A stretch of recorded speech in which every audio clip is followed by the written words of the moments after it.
Graça e paz, queridos, amém. Queremos cumprimentar os irmãos que estão aqui no templo, os irmãos que estão nas casas, que a graça realmente do Senhor possa trazer uma profunda alegria em nossas vidas. Queridos, quero compartilhar com os irmãos Efésios, capítulo 4, a partir do versículo 7 até o versículo de número 16. Efésios, capítulo 4, do versículo 7 até o 16. Diz assim a palavra, queridos: E a graça foi concedida a cada um de nós, segundo a proporção do dom de Cristo. Por isso diz: quando ele subiu às alturas, levou cativo o cativeiro e concedeu dons aos homens. Ora, que quer dizer subiu, senão que também havia descido até as regiões inferiores da terra. Aquele que desceu é também o mesmo que subiu acima de todos os céus para encher todas as coisas. E ele mesmo concedeu uns para apóstolos, outros para profeta, outros para evangelistas e outros para pastores e mestres, com vista ao aperfeiçoamento dos santos, para o desempenho do seu serviço, para a edificação do corpo de Cristo, até que todos cheguemos à unidade da fé e do pleno conhecimento do Filho de Deus, à perfeita varonilidade, à medida da estatura da plenitude de Cristo, para que não mais sejamos como meninos agitados de um lado para o outro, levados ao redor por todo o vento de doutrina, pela artimanha dos homens, pela astúcia com que induzem ao erro. Mas, seguindo a verdade em amor, cresçamos em tudo naquele que é o cabeça, Cristo, de quem todo o corpo bem ajustado e consolidado pelo auxílio de toda junta, segundo a justa cooperação de cada parte, efetua o seu próprio aumento para a edificação de si mesmo em amor. Amém? Queridos, a palavra tem como título hoje que o crescimento espiritual, ele não é uma escolha, é essencial. Todos nós, como igreja, corpo vivo de Cristo, precisamos crescer. Precisamos realmente ir um pouco mais além do que nós temos ido até agora. Alguém disse que crescimento significa justamente isso, ir além daquilo que é bom para ser adequado aos padrões de Deus. Porque há caminhos que ao homem parece ser bom, mas o fim é morte. Então nós precisamos de um crescimento espiritual para que realmente nós possamos crescer o crescimento que vem de Deus, como igreja, como povo do Senhor. E todos nós, queridos, podemos aprender mais e mais. Se nós não fizermos, se não aprendermos mais e mais, nós corremos o risco de sermos presos pela arrogância, de acharmos que já sabemos todas as coisas. Em um mundo, queridos, em que qualquer pessoa, ela pode escrever sobre diversos assuntos, nós vemos isso, né? E muitas vezes a pessoa não está ciente da sua própria ignorância, e isso traz uma desvantagem. É um paradoxo, mas quando você tem realmente uma convicção da sua própria ignorância, isso traz uma vantagem para você, para nós. Quando Sócrates fala, sei que nada sei, ele está dizendo, não é que ele não saiba nada, mas ele diz, eu não sei tudo. E é isso que nós precisamos aprender, queridos. Não é que nós não saibamos nada, mas nós não sabemos tudo, por isso nós precisamos agir como o corpo de Cristo. Quando vemos aí nos dias de hoje, as fake news, enfim, nós vemos que muitas vezes a pessoa, num dia, ela escreve como se ela fosse um engenheiro. No outro dia, ela é um virologista, ela entende tudo do vírus. No outro dia, depois, ela é um especialista em direito internacional. Logo em seguida, ele é um especialista em culinária. Enfim, a pessoa se acha expert em tudo. E antigamente se dizia, pau para toda obra. E alguém disse que o pau para toda obra é aquele que não sabe fazer nada. Porque ele faz tudo e faz tudo mais ou menos. Queridos, nós precisamos realmente entender que nós precisamos crescer em Cristo Jesus. E para crescer, queridos, não importa quanto tempo você tem de igreja, mas é o acréscimo de Deus na sua vida. O quanto Deus tem realmente o domínio, tem reinado em seu coração. Queridos, quando nós vemos aqui no versículo 8, e eu peço que você fique com a Bíblia aberta nesse capítulo, diz que quando ele subiu às alturas, levou cativo o cativeiro e deu dons aos homens. Sabe, queridos, muitas vezes nós pensamos que não temos nenhum dom, mas o Senhor concedeu dons, e esses dons é para a sua igreja, porque eu não posso fazer tudo na igreja. Há muitos anos atrás eu ouvia um programa de rádio, eu gosto muito de ouvir rádio, mas dizia naquele programa, era um programa evangélico, não era gospel na época, mas era evangélico, e dizia assim: olha, o fulano de tal vai estar em tal lugar, e ele opera em todos os dons. E eu então pensei, esse deve ser uma igreja ambulante, porque todos os dons operam na vida da igreja, não na vida de uma pessoa. Porque se ele opera em todos os dons, ele não precisa de ninguém.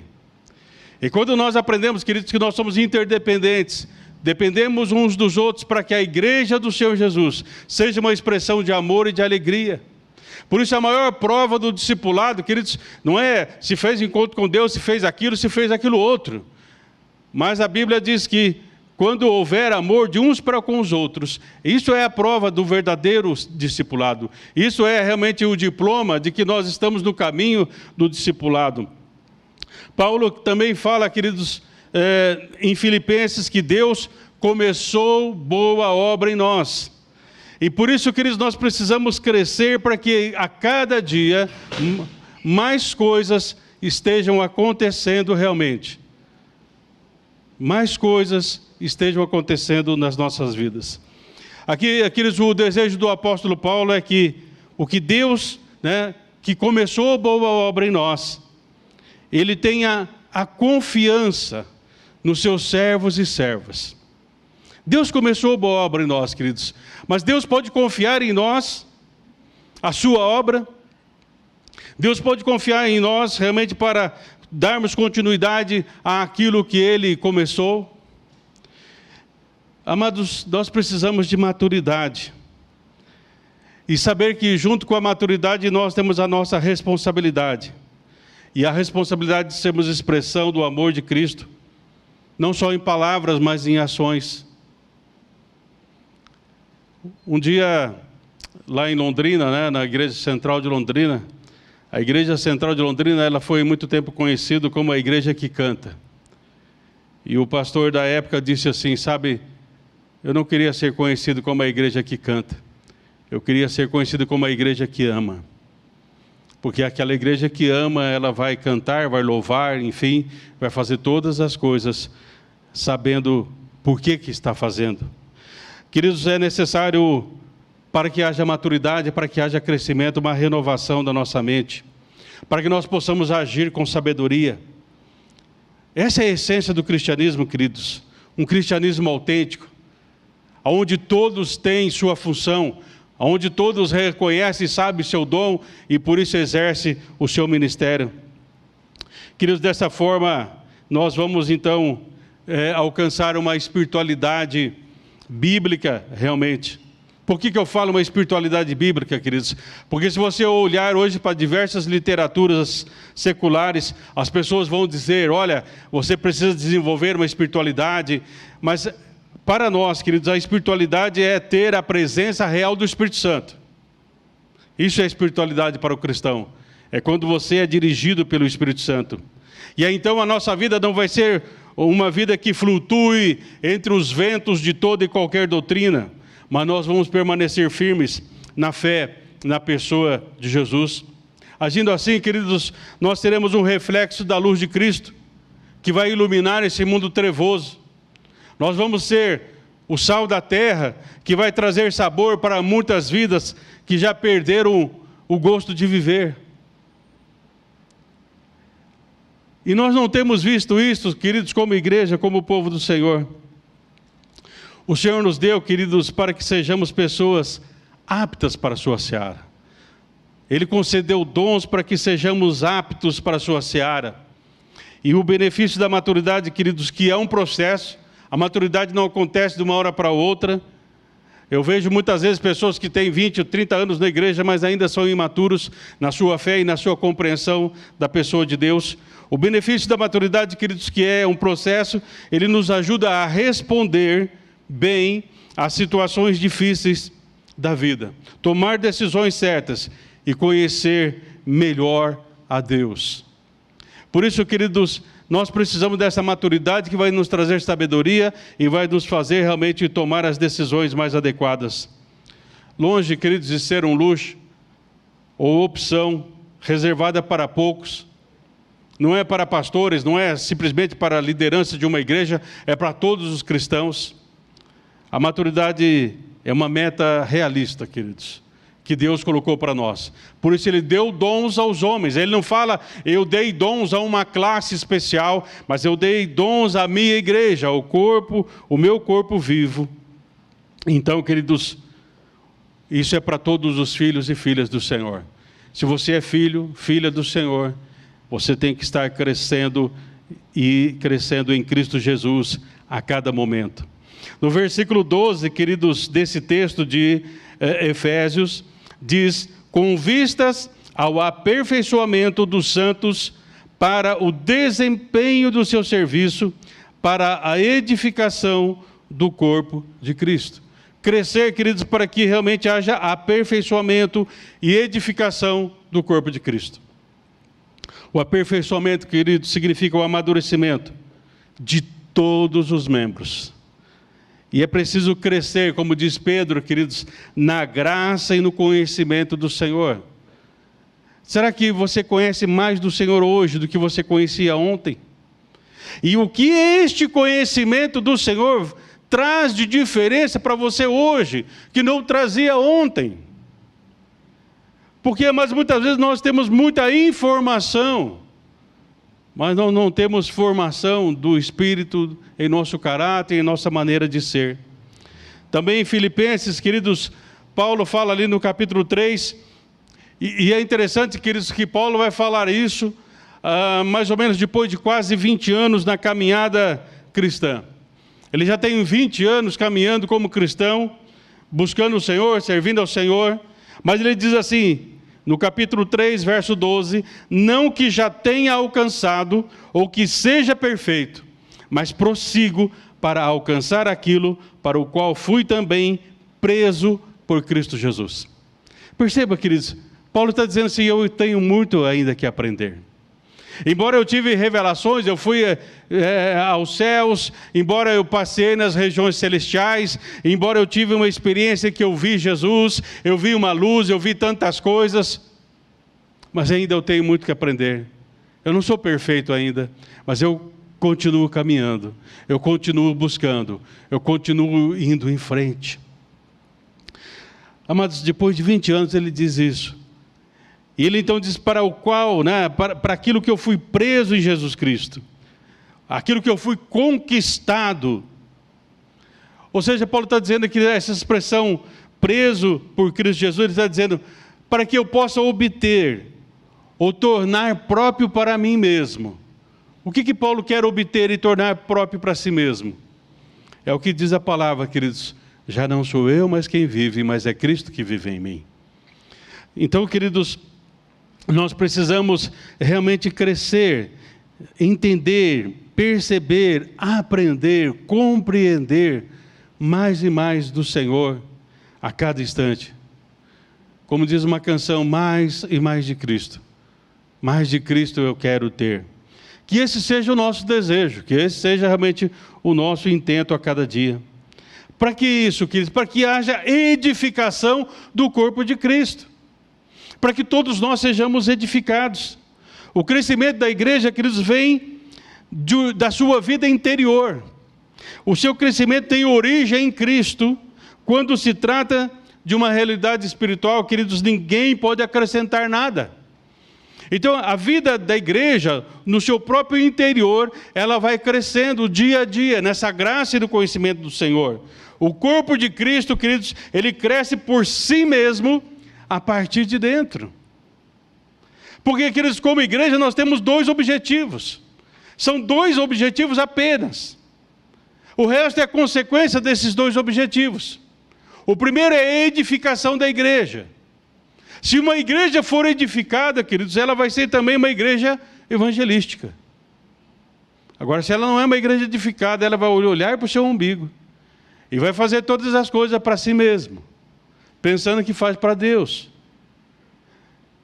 Queridos, é a mesma coisa de um time de futebol, né, que ele treina, né, os passes, ele treina cobrar faltas, ele treina tantas coisas, mas não joga. Muitas vezes, queridos, a igreja tem sido assim, nós temos muito treinamento, mas na hora do jogo nós não jogamos nada. Treinamos os dribles, treinamos os passes, treinamos cobração de escanteio, cabeceio, tanta coisa, mas não fazemos nada com isso. Então não adianta, queridos, nós temos que ter edificação e nos tornarmos uma igreja evangelística.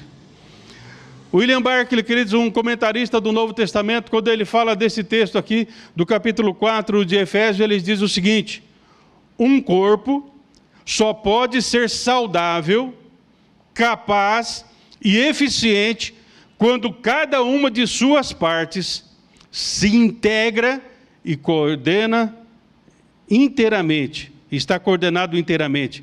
Quando cada junta desempenha a sua função própria de ligar, quando cada órgão desempenha o papel que lhe foi atribuído.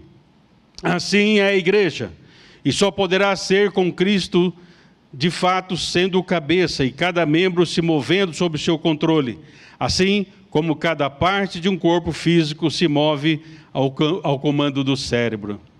Ou seja, queridos, todos nós passamos a fazer parte do crescimento da igreja. E se a igreja não cresce, queridos, não é a culpa só do pastor. Voltando para a linguagem do futebol, no Brasil é muito comum. Começa a perder, troca o técnico. Mas muitas vezes, quer dizer, é o próprio jogador que está fazendo o corpo mole, que está jogando de terninho. E não faz a diferença. Queridos, todos nós precisamos fazer a nossa parte, aquilo que nós fomos chamados. E, queridos, nós como igreja somos uma igreja de dons e ministérios. Qual é o teu dom? Se você descobrir o teu dom, você tem uma função no corpo de Cristo. E faça e exerça essa função da melhor maneira possível. É dessa maneira que a igreja vai crescer. Ainda em Efésios 4,16, querido, diz... E eu vou ler numa outra linguagem que ele diz assim: sob sua direção, Efésios 4,16 na Bíblia Viva diz assim: sob sua direção, o corpo inteiro se ajusta perfeitamente, e cada um dos membros, em sua maneira particular, auxilia os outros membros, de tal modo que todo o corpo saudável está em crescimento de amor. Queridos, se nós fôssemos uma igreja que buscasse a maturidade e crescimento, não é uma questão de arrogância, mas nós não precisaremos chamar nenhum pregador de fora, porque nós teremos aqui vários pregadores, como temos vários cantores, como temos vários que fazem parte da diaconia, como temos vários que cuidam de crianças. Basta descobrirmos, queridos, qual que é realmente o nosso dom, para que possamos servir ao Senhor da melhor maneira. Cada membro, queridos, da igreja deve encontrar seu lugar certo para servir. Todos devem servir e não pode haver monopólio. Um ou mais membros não devem substituir todos os outros a fazer o trabalho. Queridos, não existe monopólio, porque todos nós fomos chamados para o trabalho do Senhor. E se você não está vivendo os dons e ministérios, queridos, infelizmente você é um consumidor de bênção. Você é um assistidor de culto. Não está fazendo parte realmente do corpo de Cristo, na edificação e na evangelização. Alguém escreveu, queridos, que qualquer sistema que não permita que cada membro funcione corretamente, não pode se dizer que ali existe o corpo de Cristo. Quer dizer, isso é uma coisa séria. Eu quero repetir, qualquer sistema que não permita que cada membro funcione certamente, não pode se dizer que ali esteja o corpo de Cristo. Em outras palavras, querido, para ficar bem claro, se alguns servem e outros não, ou se apenas uns poucos servem, então não somos o corpo de Cristo. Isso é um princípio claro. A igreja de Cristo é uma igreja servidora, que serve uns aos outros, da maneira como Jesus fez, lavando os pés dos seus discípulos. Por isso, queridos, quando Paulo fala em Coríntios, ali no capítulo 12, sobre dons e ministérios, ele diz, o Espírito é o mesmo, o Senhor é o mesmo. Ou seja, queridos, é o mesmo Espírito, é o mesmo Senhor, mas ele diz, há diversidade de dons, há diversidade de ministérios, sois o corpo de Cristo e seus membros em particular. E aí então ele termina o capítulo 12 dizendo, procurai com zelo os melhores dons. A palavra grega aqui, queridos, para melhor, é o que for útil. Não é o melhor para que você fique empavonado, dizendo que tem o melhor dom. Mas você vai buscar aquilo que é útil. Aquilo que traz vantagem para o corpo de Cristo. Porque dessa forma todos nós cresceremos. Por isso, queridos, no versículo 13 do capítulo 4 que nós estamos lendo, ele fala assim, até que todos creiamos do mesmo modo quanto à nossa salvação e ao nosso Salvador, o Filho de Deus, e todos nós nos tornemos amadurecidos no Senhor. Sim, crescermos a ponto de que Cristo ocupe completamente todo o nosso ser. Essa é a linguagem da Bíblia Viva. Queridos, crescimento é isso, é Cristo ocupar completamente todo o nosso ser. É como aquele homem que encontra uma pérola de grande valor e ele vende tudo que tem para obter aquela pérola. Amados, muitas vezes nós queremos o melhor dos dois mundos. É como diziam os pastores antigamente, um pé aqui na igreja, outro pé no mundo. Decida por Cristo. Há um hino do nosso hinário que diz, quase cristão. E no final o hino diz, quase não adiantará, quase te levará para a perdição. Quase não adianta. Ou somos ou não somos cristãos, como diz a palavra. E aí no versículo 14 diz, então não seremos mais como crianças, sempre mudando nossa ideia a respeito daquilo que cremos, porque alguém nos disse uma coisa diferente, ou habilmente nos mentiu e fez com que a mentira soasse como verdade. Tradução da Bíblia Viva do versículo 14. Ou seja, queridos, nós não vamos ser abalados por essas ideias, porque nós sabemos em quem temos crido e sabemos que Ele é poderoso. Nos termos, queridos, da nova aliança, a única pessoa espiritual, como eu já disse, é aquela que tem o Espírito Santo. E todos nós temos o Espírito Santo. Eu sei que, amados, muitas vezes nós oramos, Senhor, derrama teu Espírito sobre a igreja, mas Deus já derramou o Espírito dele sobre a igreja. Senão não seríamos igreja. O que nós precisamos é, Senhor, manifeste teu poder em nós. Porque, queridos, em Coríntios capítulo 12, verso 3 diz, ninguém pode dizer que Jesus é o Senhor e expressar isso realmente sem que o Espírito Santo esteja ajudando. Oh, querido, se você está dizendo que Jesus é o Senhor e você vive o senhorio de Cristo, isso é a ação do Espírito Santo que está em você. Agora, o Espírito Santo quer se manifestar através dos dons, dos ministérios e do serviço. À luz, queridos, da perspectiva cristã, não é possível que alguém aumente sua espiritualidade sem se submeter inteiramente à orientação do Espírito Santo, à sua instrução e ao seu poder transformador. Queridos, eu não estou dizendo para você se submeter ao líder, porque eu, como pastor, posso ser falho, eu posso pisar no tomate, na bola, posso pecar. Mas nós precisamos, queridos, ouvir a orientação do Espírito Santo. E dessa maneira, quando todos nós passarmos a ouvir a dimensão do Espírito Santo, queridos, aí então nós vamos ser edificados, a igreja vai crescer, você vai crescer, sua família vai crescer, numa espiritualidade sadia, não numa fé tóxica, não numa espiritualidade doentia que nos afasta, mas numa espiritualidade saudável que nos faz inclusivos na graça e no amor de Cristo. Paulo diz em Gálatas capítulo 4, verso 19, até que Cristo seja formado em vós. Cada vez que nos submetemos, queridos, à vontade de Deus, Cristo é formado em nós. Então chegará um momento em que se tornará realidade o que é verdade. Ou seja, já não sou eu quem vive, mas é Cristo que vive em mim. Isso é uma verdade, queridos. Cristo pode viver inteiramente em nós. Isto é verdade. Agora, esta verdade tem que se tornar uma realidade no seu coração, no meu coração. O segredo, queridos, para nos libertarmos dos ventos doutrinários que querem muitas vezes nos ludibriar, essa é a ideia que Paulo traz, é ouvirmos a voz do Senhor, é ler a sua palavra, é dialogar com o Senhor através da oração.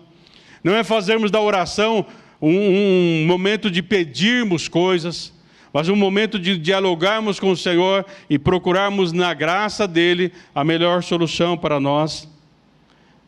Para que tenhamos, queridos, a sabedoria, como eu disse, de fazermos as escolhas certas. Maturidade é ter prazer em fazer o que o Senhor pede. Você tem então maturidade, queridos, porque você se alegra naquilo que Deus pediu. O teu maior prazer realmente é fazer a vontade do Senhor, percorrer o caminho traçado por Ele, ser um cooperador na sua igreja, ter a mente de Cristo, ficar ao seu lado em todos os momentos, ver as coisas na perspectiva de Deus. Queridos, quando Cristo Ele é formado em nós, aquelas coisas que antes estavam enraizadas são tiradas. E aí então alguém escreveu, há uma ruptura com nossos ídolos, prazeres e nossas exigências, porque nós nos rendemos inteiramente a Cristo.